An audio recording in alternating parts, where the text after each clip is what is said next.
Hej, witajcie serdecznie. Może las to nie jest odpowiednie miejsce na przeprowadzenie filmu o Frogmanie GWF D1000, o zegarku, który tak naprawdę jest bardzo przydatną rzeczą do nurkowania, ponieważ posiada głębokościomierz. W ogóle frogi to zegarki do pływania, tak zwane żabki, co nawet widać na dekielku. Może tego teraz nie będzie tak widać, tej żabki. Ale właśnie dzisiaj porozmawiamy sobie o zegarku GWF D1000, czyli unikalnym, jedynym w swoim rodzaju cyfrowym frogu, który posiada sensory, w tym głębokościomierz.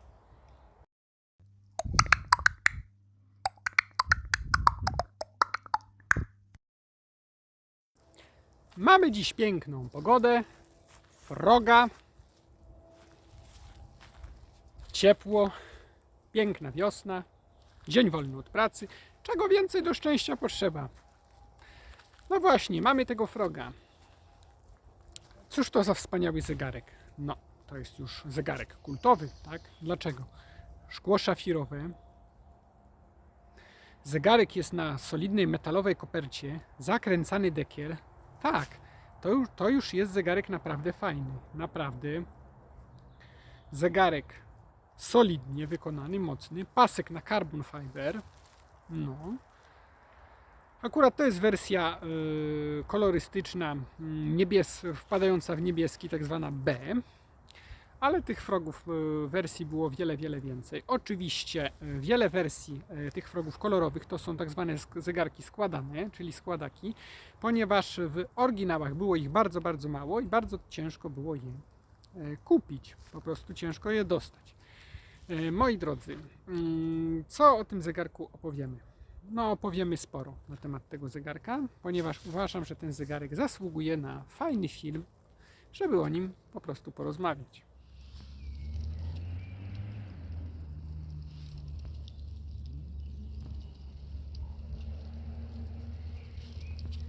Moje pierwsze spotkanie z zegarkiem Casio G-Shock Frogman GWF D1000 to tak naprawdę spotkanie z przypadku. Powiem szczerze, oglądałem te zegarki na zdjęciach, na grupach i w ogóle one mi się bardzo podobały, ale z racji ceny, że te zegarki były bardzo mega drogie, no to tak mówię sobie, nie tam, po co tam, szkoda pieniędzy i w ogóle, zresztą co ten zegarek ma mi do zaoferowania, żeby go nabywać. A więc długi czas po prostu pozostawał w sferze moich marzeń, moich zegarkowych wyobrażeń, że tak powiem, ale przyszedł taki czas, że pewien kumpel z grupy sprzedawał okazyjnie model GWF 1000, nie D1000, czyli 1000, czyli ten model poprzedni, który jest, że tak powiem, bardziej ubogi. No nie ma paska carbon fiber, nie ma szafirowego szkła, no nie ma sensorów, co oczywiście najważniejsze w tym wszystkim, właśnie sensorów brak. No i teraz powiem Wam tak, no kolega mnie tam namówił z grupy, no weź, bo to okazja i tego siego. No dobra, dogadali się, kupiłem ten zegarek, ale to było moje wielkie jedno rozczarowanie. Ja oczekiwałem od zegarka za spore pieniądze, no bo nie ukrywajmy, że to nie był zegarek za... Ja tutaj nie mówię o tym zegarku, mówię o modelu GWF 1000, moi drodzy, o takiej żabce. Zaraz Wam też to pokażę, jak ona wygląda. Zobaczcie.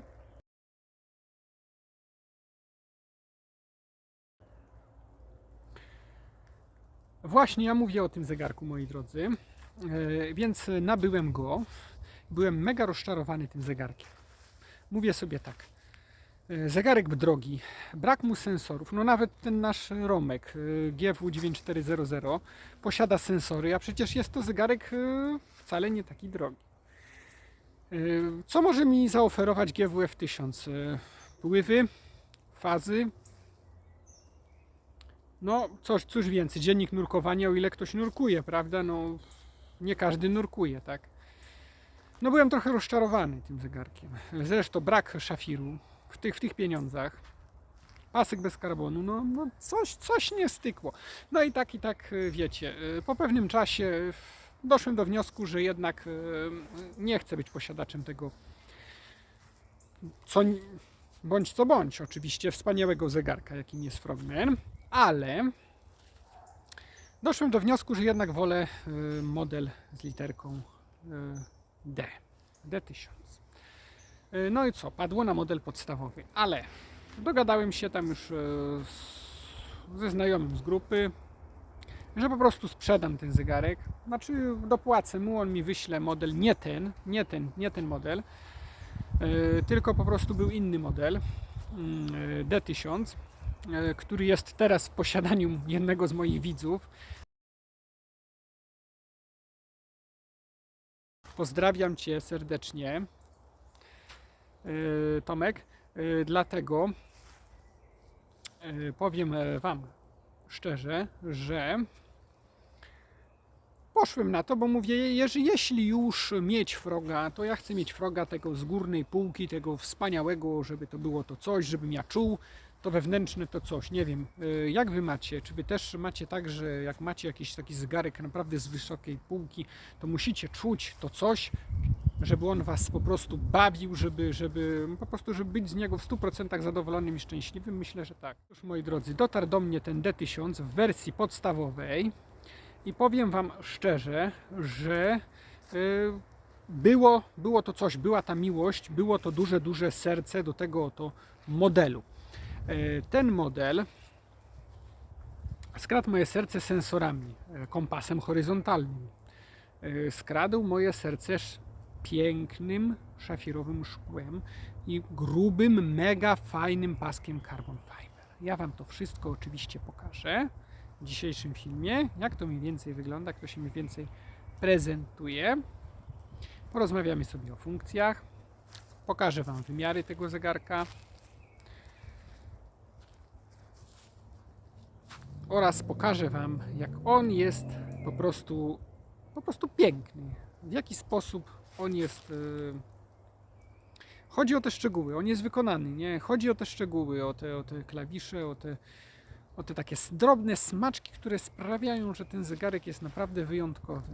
I o dziwo ten zegarek, jako niewiele zegarków, G-Shocków, trzyma cenę, pomimo że na rynku zegarków ceny wielu modeli lecą na łeb na szyję z powodu inflacji. Ten zegarek trzyma cenę stosunkowo nadal wysoko. No nie mówię, że delikatnie nie spada, ale stosunkowo niewiele spada. Czyli trzyma ten model nadal dużą cenę. Pytanie brzmi, czy za te pieniądze jest to zegar idealny? Może idealny nie, ale na pewno jest to zegarek świetny. I za chwilę Wam to wszystko pokażę.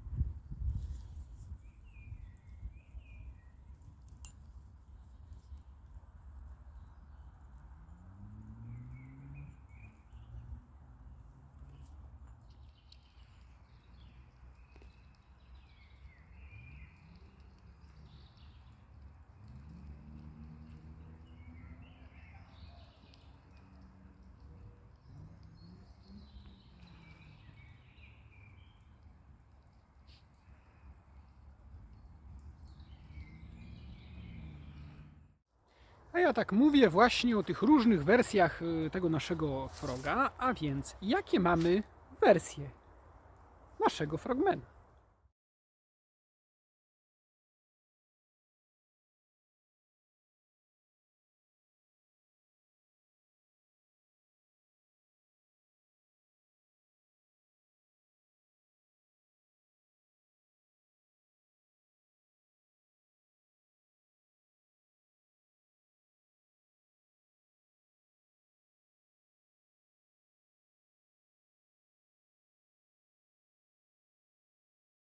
Moi drodzy, czy Frogman D1000 pasuje do koszuli? No, ocencie to sobie sami. Powiem szczerze, że nie jest to zegarek pod koszulę, ale czasem lubię go w ten sposób założyć. Oczywiście, o gustach i guścikach się nie dyskutuje.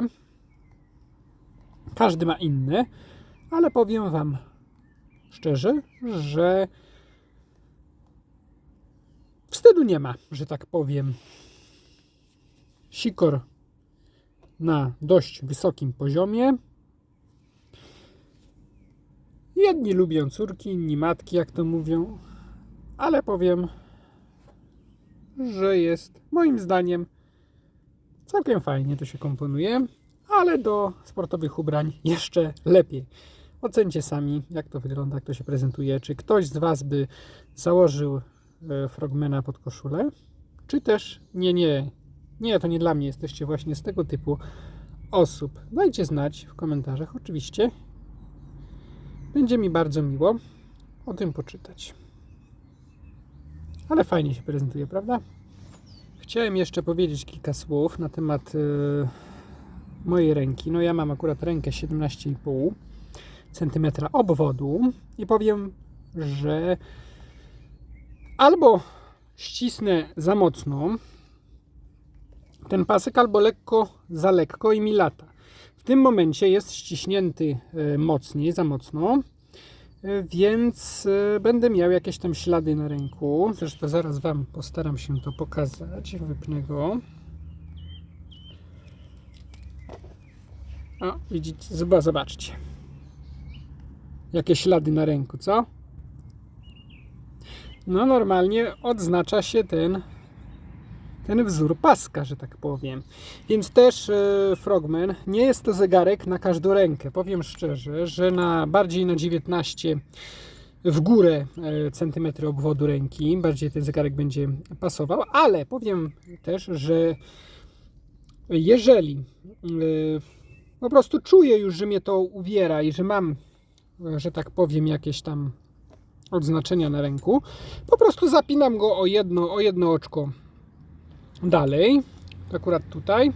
Akurat ja zakładam na trzecie, to już jest tak mocno ścisło, a na czwarte, jeżeli się zdecyduję założyć, jest już luźniej, lekko mi lata. Zresztą Wam zaraz pokażę, jak to lata, ale nie jest jeszcze tak źle. Ale i tak Wam powiem, że to jest jeden z wygodniejszych zegarków. Oczywiście przy tej wielkości zegarka. Teraz jest założony na, żeby Was nie skłamać, na czwarto. Widzicie, na 3, a na czwarte jest założony. I zobaczcie, ja muszę koszulę troszeczkę podgiąć, żeby było bardziej to widać.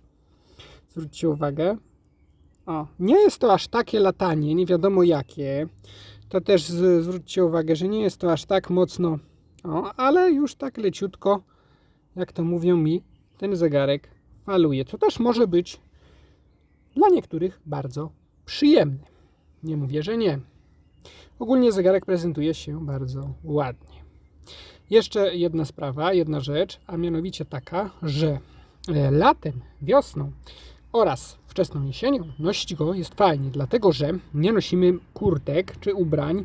Nie chodzi tu o przebarwienia, broń Boże, czy innego tego typu rzeczy, ale chodzi tu o to, że jeżeli mamy kurtkę, a ten zegarek nam pod kurtkę się nie mieści, no wiadomo dlaczego, z racji gabarytu.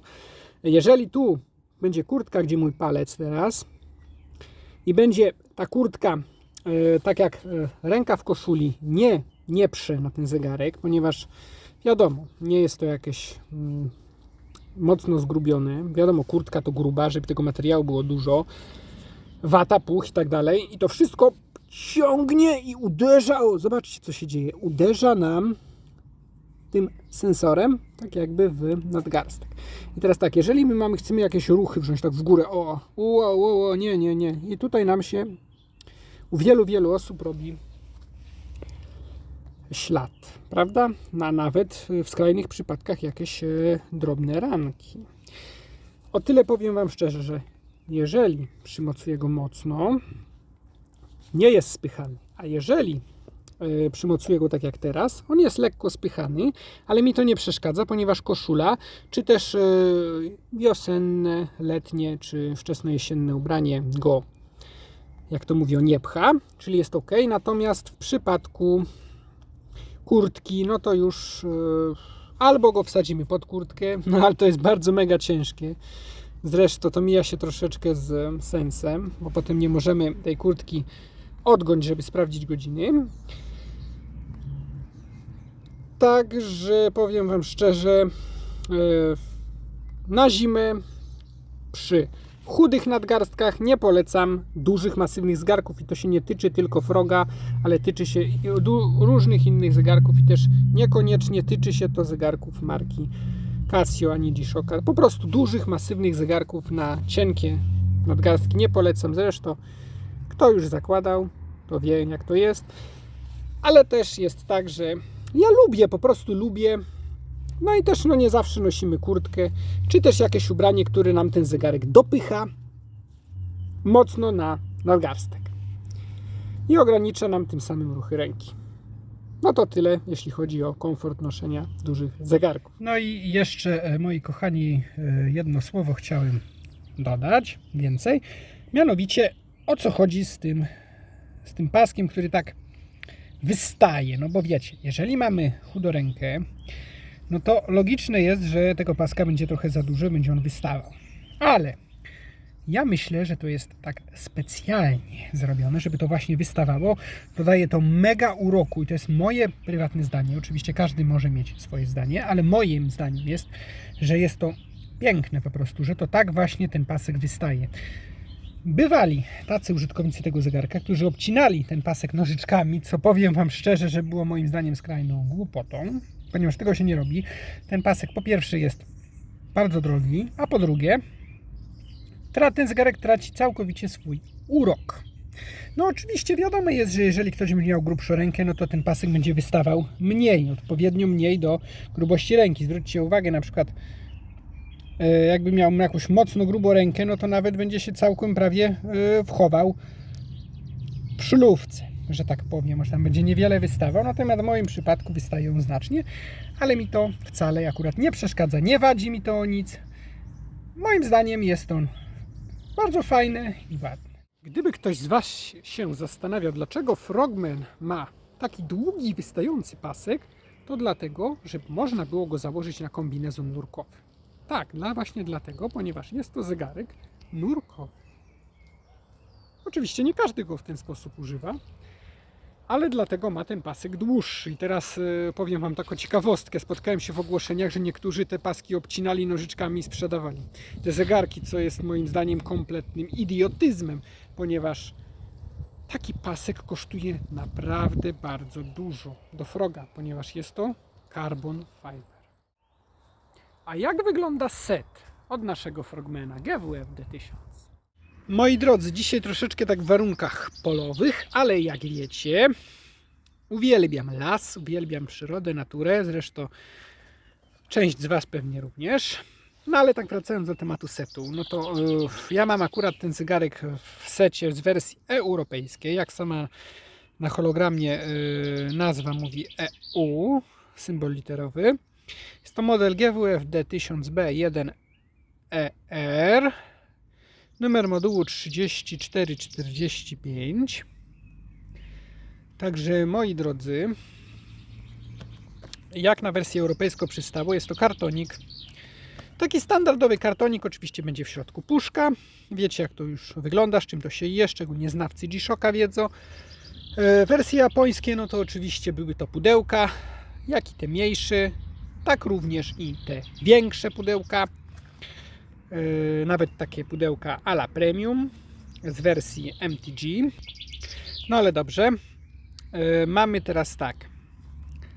W tym pudełeczku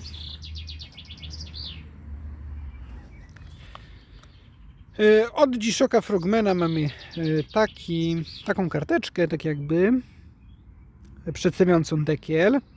Mamy oczywiście napisane o czasie nurkowania. Mamy również pokazany chyba kompas horyzontalny, jak również czujnik temperatury. No tak się patrzy przez kamerę. O, z drugiej strony mamy nasz zegarek, naszego Frogmana D1000.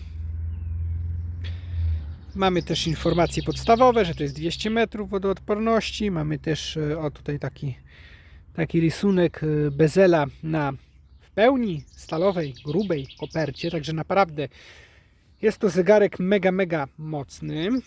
No ale dobrze. No oczywiście standardowo, jak to na G-Shocka przystało, troszkę papierologii, takiej Casio, takich po prostu informacji, które dla nas są oczywiście tylko informacjami. Tu jest akurat informacja o solarze, informacja o wave ceptorze,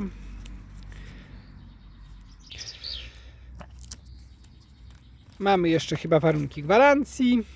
No oczywiście mamy taką kartę gwarancyjną G-Shocka, międzynarodową oczywiście, książeczkę, no i mamy już taką dość pokaźną księgę. W tej pokaźnej księdze mamy oczywiście instrukcję obsługi w kilku językach, tylko że oczywiście języka polskiego to w tej księdze nam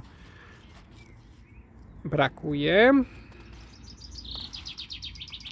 Wiem, bo kiedyś chciałem ściągnąć na grupę instrukcję obsługi w języku polskim, to miałem ogromne problemy, no ale jakoś nam się udało. Oczywiście na grupie taka instrukcja jest w plikach, jeśli ktoś by był zainteresowany. Musi wejść na grupę na Facebooka i tam w dodatku pliki może sobie odszukać. No i co mamy? Mamy puszeczkę. Standardowa puszka, oczywiście z tych grubszych puszek. No i w środku mamy zegarek. Ja już pozwoliłem sobie go wypakować z tego, ponieważ nie chciałem go w to wkładać, w tą folię. To nie miało żadnego dla mnie sensu. No i zegarek wspaniały, prawda? Prezentuje się wspaniale. No tak wygląda set z wersji europejskiej. Nic dodać, nic ująć. No. Czy europejskie sety uważacie za mniej atrakcyjne od tych japońskich? No nie wiem, napiszcie w komentarzu, jeśli macie na to ochotę. Sam jestem ciekawy. No wiadomo, że niektóre te japońskie są bardziej atrakcyjne, takie bardziej premium, no ale jak wy uważacie? Czy jest to dla was po prostu obojętne? Dajcie znać w komentarzach. Wiemy już, że Frogman to nie jest mały zegarek i nigdy nim nie był, ale jakie ma właśnie rozmiary nasz model GWF D1000?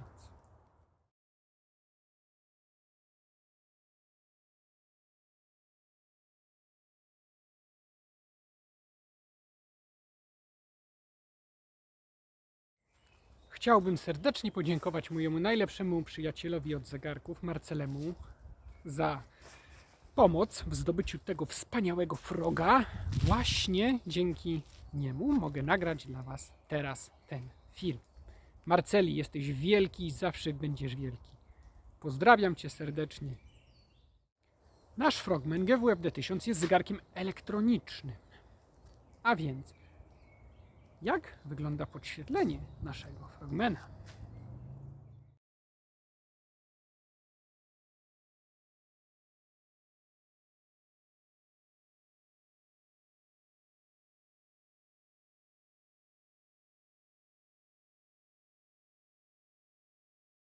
Czym się różnią poszczególne wersje w naszych Frogmanów GWF D1000? To nie tylko kolorowe ciuchy Carbon Fiber, bo mamy różne kolory oczywiście pasków i bezeli, ale również smaczki, takie jak na przykład klawisze w innym kolorze, jak również elementy tarczy, jak również sama tarcza ma inny odcień. No może to niewiele wpływa na funkcjonalność zegarka, a raczej wpływa na efekty wizualne, jakie odczuwamy posiadając taki zegarek, ale powiem wam szczerze, że te wersje kolorystyczne, specjalne tego zegarka biją naprawdę rekordowe ceny. Może też dlatego, że są bardzo trudno dostępne po prostu na rynku, jeśli chodzi o wersje oryginalne w 100%. Jeśli chodzi o kontrast w zegarku Frogman GWF D1000, jest on naprawdę wyjątkowy i naprawdę czytelny. Spotkałem się już z wieloma zegarkami G-Shocka i powiem wam szczerze, że tak wyrazistego kontrastu pod wieloma kątami nie ma w G-Shockach, jak jest właśnie w tym zegarku Frogman. Zaraz wam zresztą to pokażę. Zwróćcie na to uwagę. Pod wieloma kątami ostrość jest bardzo wysoka. Tym samym zegarek jest mega czytelny. To jest na duży plus. Zwróćcie uwagę na czytelność.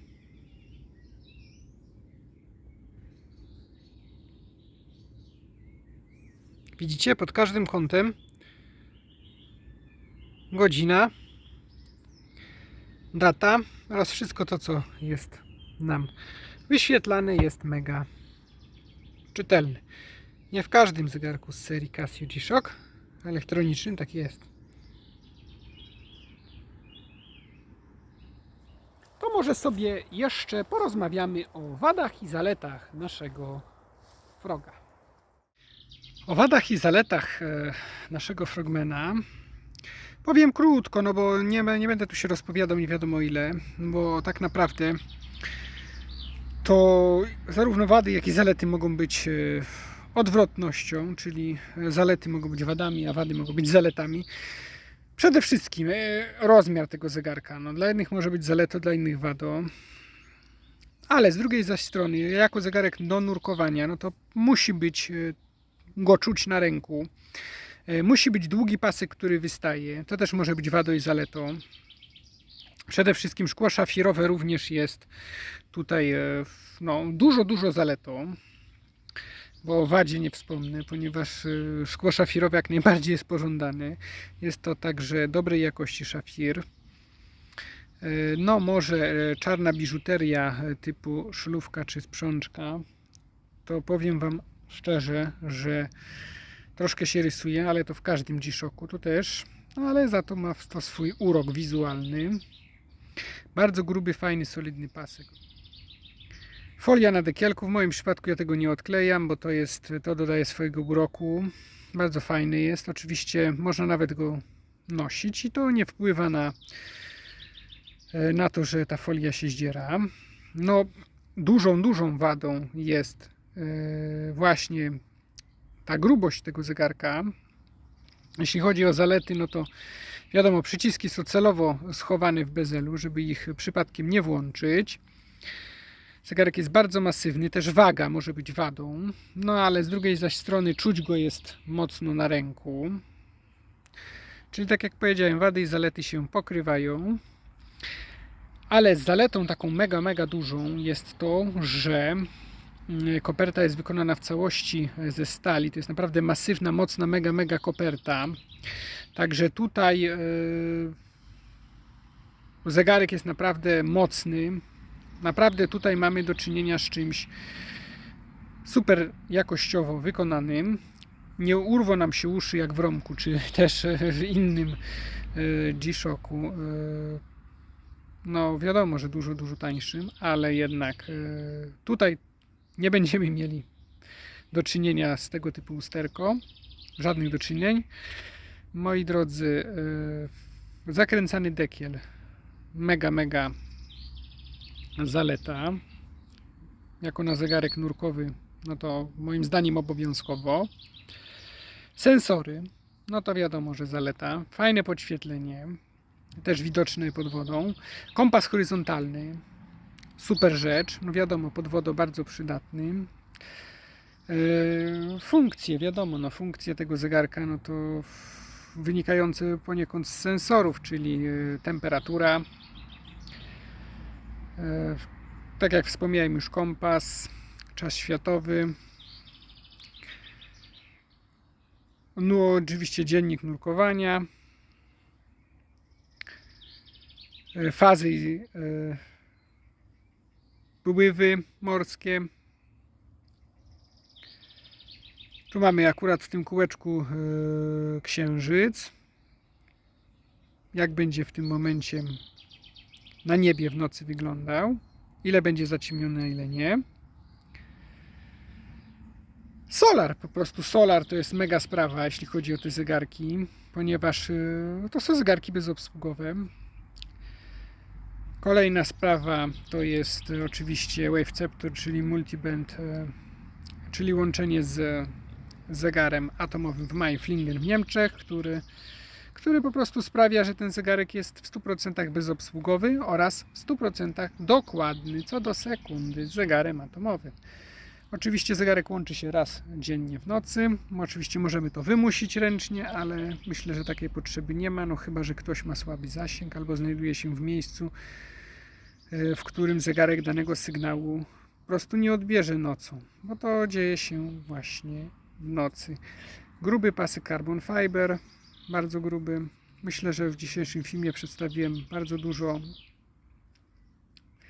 informacji Wam o tym zegarku. Dla niezdecydowanych, czy też dla posiadających ten zegarek, to do przypomnienia sobie pewnych spraw. Przede wszystkim to nie są filmy robione, że tak powiem, profesjonalnie z mojej strony. Ja robię te filmy po to, żeby po prostu przedstawić dany model, omówić dany model, żeby po prostu też trafić w grono osób, które dopiero się zaczynają interesować G-Shockami, jak również innymi zegarkami. Ale też nie zagłębiam się aż tak na 1000% w 100% profesjonalnego opisu danych funkcji, czy tego. No od tego będą oczywiście inne filmiki w przyszłości. Ja po prostu przedstawiam dany model i po prostu chcę z Wami, moi drodzy, porozmawiać o danym modelu zegarka. Oczywiście miło by było, gdybyście Wy też ze mną porozmawiali w komentarzach, co myślicie o właśnie prezentowanym przeze mnie zegarku. Oraz możecie coś dodać od siebie, o ile uważacie, że ja też pominąłem pewne sprawy, ale myślę, że staram się jak najmniej pomijać, jak najwięcej przydatnych informacji Wam prezentować na temat zegarka. No dobrze, może teraz sobie porozmawiajmy o funkcjach naszego zegarka Froga. Moi drodzy, tak jak już powiedziałem wcześniej, nie będę się tutaj zagłębiał w 100% profesjonalnie we funkcje i opisywał ich tak podręcznikowo, że tak powiem. Chcę tylko po prostu ogólnie pokazać, jakie ten zegarek posiada te funkcje, jak to mniej więcej wygląda dla osób zainteresowanych tym zegarkiem oraz dla osób, które znają temat, a chcą sobie co nieco odświeżyć pamięć. Tak jak powiedziałem, a dlaczego? No dlatego, że jeżeli będę się profesjonalnie zagłębiał tu w pewne sprawy, to ten film będzie trwał, nie wiem, 2 godziny, jak nie lepiej. A nie chcę Was zanudzić na śmierć. Oczywiście postaram się w przyszłości nagrać w pełni profesjonalny film na temat funkcji wszystkich zegarków, które tu prezentuję. Natomiast w tym przypadku, akurat tego odcinka, porozmawiajmy o, jak sam tytuł i sama nazwa filmu mówi, porozmawiajmy o, czyli po prostu porozmawiajmy o tych funkcjach, jak to mówią, ogólnie. No ale dobra, zaczynamy, bo czas leci, a ja mówię i też nie chcę Was zanudzać, bo te moje filmy to potem 45 do godziny zajmują. A tak naprawdę, jak powiedziałem, żeby to w pełni profesjonalnie opisać, to musiałyby zajmować około 2 godzin spokojnie. No dobra, no to zacznijmy funkcję, jak na Froga przystało, od nurkowania, no bo to jest zegarek nurkowania, tak? No to zacznijmy. Mamy tu taką funkcję, przytrzymujemy dolny lewy klawisz, zobaczcie, mamy log, jeszcze raz przytrzymam długo, widzicie? I mamy dive, czyli nurkowanie. I teraz zwróćcie uwagę, 0,0 metra, ponieważ mamy w tym zegarku głębokościomierz. I teraz jest taka ciekawostka, głębokościomierz zaczyna mierzyć głębokość naszego nurkowania. Oczywiście teraz Wam tego nie pokażę, ponieważ no, nie będziemy nurkować z kamerą. Nie mamy nawet wody w okolicach. Ale od 1,5 metra. Od 1,5 metra ten zegarek dopiero zaczyna nam mierzyć nurkowanie. Co za tym idzie, dopiero wtedy ruszy nam dive time, czyli czas nurkowania. Czyli w tym momencie, jak już włączyliśmy ten tryb nurkowania, to zegarek czeka, aż zaczniemy to nurkowanie. Jeżeli sensor głębokościomierza mu powie, że jesteśmy poniżej 1,5 metra, no to wtedy zacznie się ten czas nurkowania. Oczywiście mamy tutaj również wyświetlaną godzinę, a to jest akurat w tym momencie 15:23. I teraz jest taka ciekawostka. Możemy sobie oczywiście używać kompasu, zwróćcie uwagę, komp w trybie nurkowania. W tym kółeczku te pogrubione to jest oczywiście północ, a tutaj mamy 318 stopni. 316 stopni, 320, widzicie? Czyli możemy tego kompasu horyzontalnego używać oczywiście w wodzie. A dlaczego horyzontalnego? Dlatego, że możemy go używać zarówno płasko, znaczy poziomo, pionowo, no wiadomo, no jak to mówią, w różnych krzywiznach, w różnych obrotach. No, na tym polega kompas horyzontalny. No, w wodzie, no to wiadomo, że czasami mylą się kierunki, także zwykły kompas byłby całkowicie nieskuteczny. I teraz też taka ciekawostka, że ten kompas nie działa tutaj długo, po prostu on działa kilkanaście sekund. Dokładnie Wam tego nie powiem, bo nie pamiętam akurat w tym momencie tego. Wszystko co mówię, to mówię Wam z własnego doświadczenia. Się jakoś mega nie przygotowuję do tych filmów. Tak jak również oczywiście na tym głównym wyświetlaczu nurkowania możemy również widzieć takie informacje jak na przykład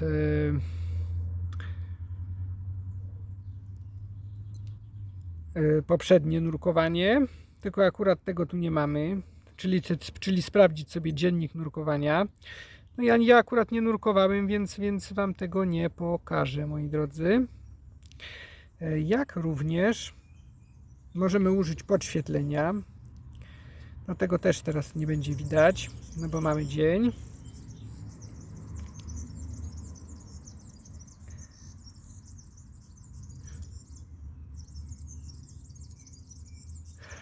A moi drodzy, a żeby wyjść z funkcji dziennika nurkowania i funkcji nurkowania, po prostu wciskamy ten sam klawisz, czyli dolny lewy i trzymamy go długo do tego momentu, aż wyjdziemy sobie do time, czyli do tego timekeepingu. No to tyle, co chciałem Wam na krótko powiedzieć o nurkowaniu, a to takie krótko, że wyszło nam około 5 minut. No dobrze, moi drodzy, chcąc Wam też przedstawić inne funkcje, no takie podstawowe w zasadzie zegarka, które również niektóre z nich posiadają inne G-Shocki, ale powiem Wam tak, zwróćcie też uwagę, bo może od tego zacznijmy, że on ma przycisk, sensor, tak? Czyli dwa przyciski, przycisk, a to jest właśnie przycisk. Można go nazwać, że jest to tak zwany ukryty przycisk, ponieważ jest mało widoczny, słabo widoczny, tak jakby osłonka jakiegoś dodatkowego sensora, jednak to jest przycisk. A czemu ten przycisk służy? Ten przycisk właśnie służy zapisywaniu do pamięci zegarka danych. Po prostu zapisujemy sobie pewne dane do pamięci zegarka. Oczywiście zapisów tych możemy dokonać z różnych sensorów. Możemy dokonać z kompasu, możemy również dokonać zapisu temperatury, możemy również dokonać zapisu również w dzienniku nurkowania, czy po prostu podczas nurkowania możemy dokonywać różnych zapisów. Właśnie do tego służy ten ukryty, tak jakby trzeci, dodatkowy przycisk po środku tych dwóch po stronie lewej. No ale dobra.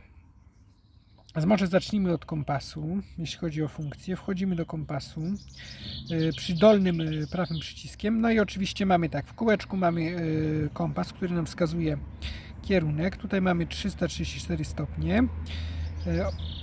Znaczy tu akurat mamy zapisane. Możemy to zobaczcie. Zmienić górnym lewym przyciskiem, że na przykład wyświetla nam się w którą stronę mamy te 271 stopni. Widzicie, o co chodzi? Oczywiście stosunkowo północ, południe, wschód, zachód pokazuje nam, zwróćcie uwagę, widzicie, teraz mamy akurat na północ. No wiecie, o co chodzi. Południe,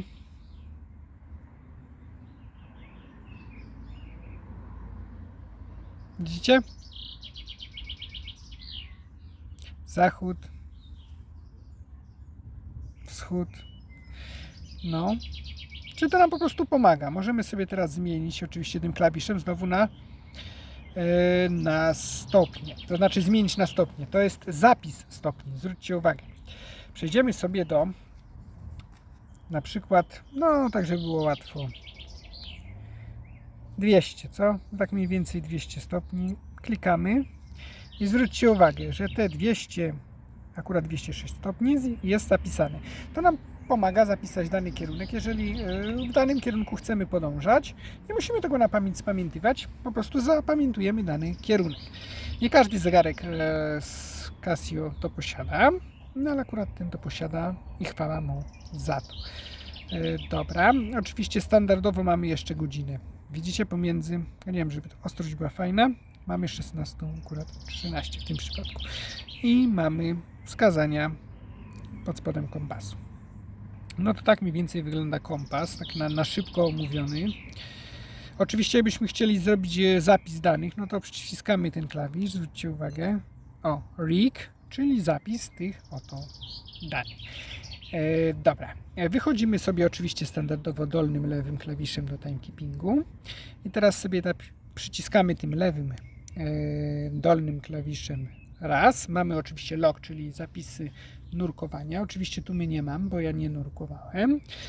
Klikamy dalej, właśnie mamy te zapisy tego magicznego schowanego trzeciego guzika. No i w tym przypadku mamy akurat zapis kompasu, który dokonaliśmy niedawno. Widzicie?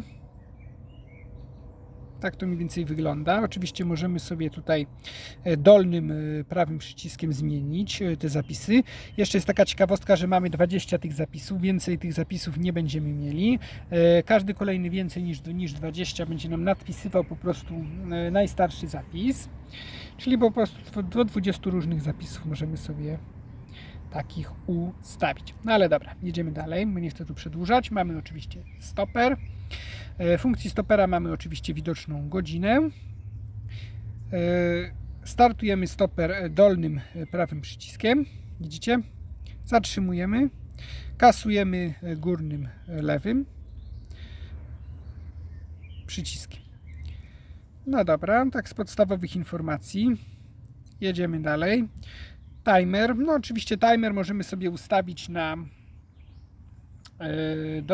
dowolny czas, że tak powiem, bo można nawet chyba sobie ustawić na 24 godziny. No po prostu moim zdaniem możemy sobie dowolnie ten timer ustawić. Też nie chcę Was wprowadzić w błąd, ale tak mi się wydaje. Oczywiście startujemy go dolnym klawiszem po prawej stronie, zatrzymujemy, no i powrót do górnym lewym. Oczywiście górny lewy, jak długo przytrzymamy, no to możemy sobie dokonać oczywiście zmian. Zwróćcie uwagę, możemy sobie właśnie ustawić 1 godzina, 2 godziny, 3 godziny, no i oczywiście stosunkowo do 24 godzin. Widzicie, o co chodzi? No ale na przykład sobie naszczymy 0. Potwierdzimy sobie raz tym górnym, znaczy górnym to w ogóle potwierdzamy całość, poczekajcie jeszcze raz. Dolnym lewym. Tak, i teraz przechodzimy sobie do ustawienia minut. No to zostawimy sobie 2. No i potwierdzimy tym górnym lewym. No i żeby wystartować, to oczywiście również w ten sam sposób. Ja się postaram może Wam nagrać profesjonalny film, jeśli chodzi o funkcję, tylko że mówię, no do profesjonalnego filmu to trzeba po prostu specjalnie dużo czasu, żeby ten film Was nie zanudził. A teraz to po prostu chcę Wam na szybko pokazać, jak to mniej więcej w tym zegarku wygląda. Że dla tych, co nie wiedzą, żeby się zainteresowali, a dla tych, co wiedzą, to po prostu wula ku przypomnieniu, że tak powiem. Dobra, jedziemy dalej. Oczywiście dolnym lewym.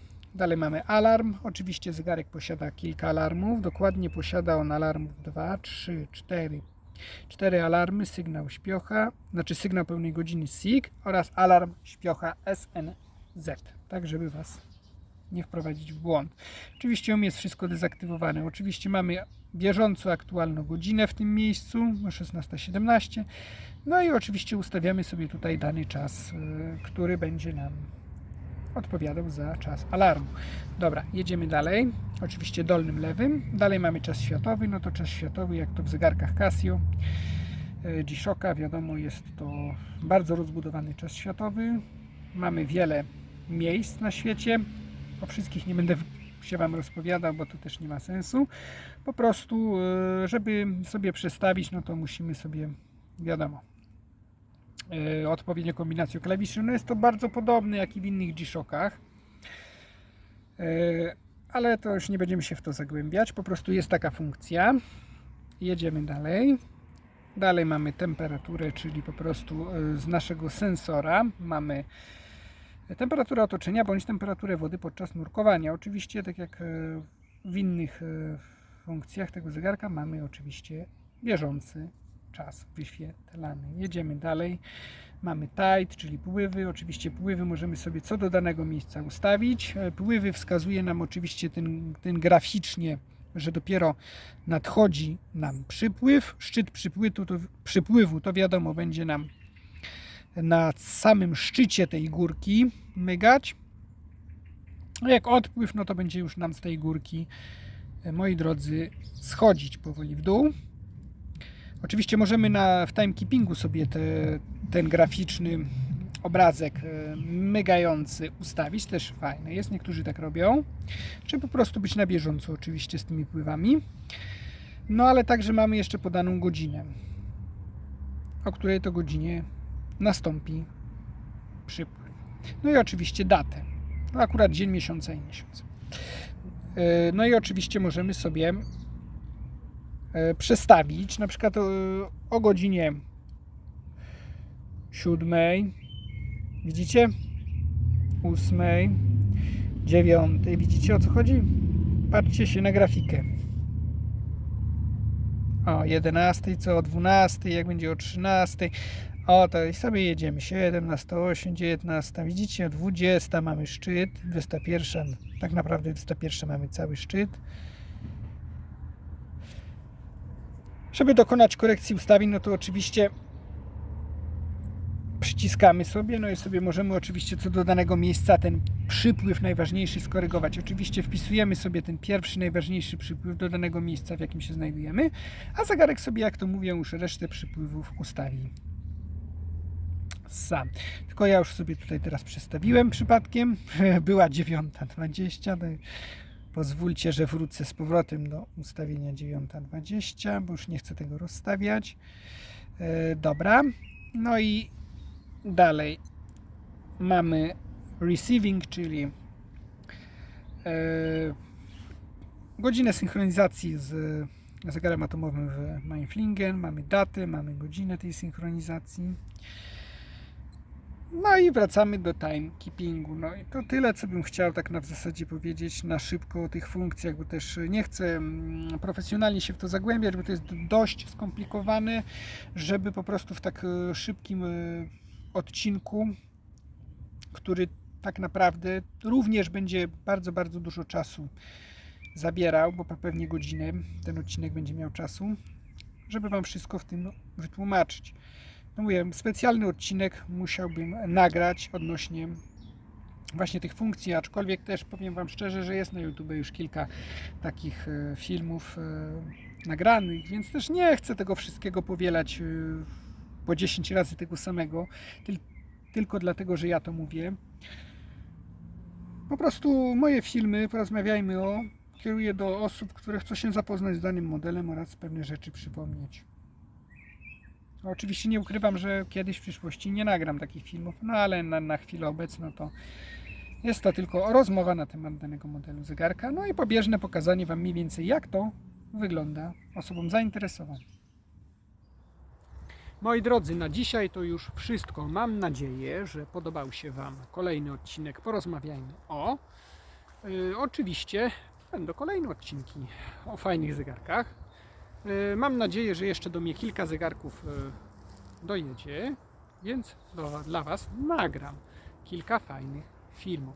Nie będą to tylko G-Shocki, no i też nie tylko Garminy, ale wszystko w swoim czasie. Na chwilę obecną dziękuję Wam serdecznie za uwagę, pozdrawiam Was również serdecznie i do następnego filmu. Trzymajcie się, hej!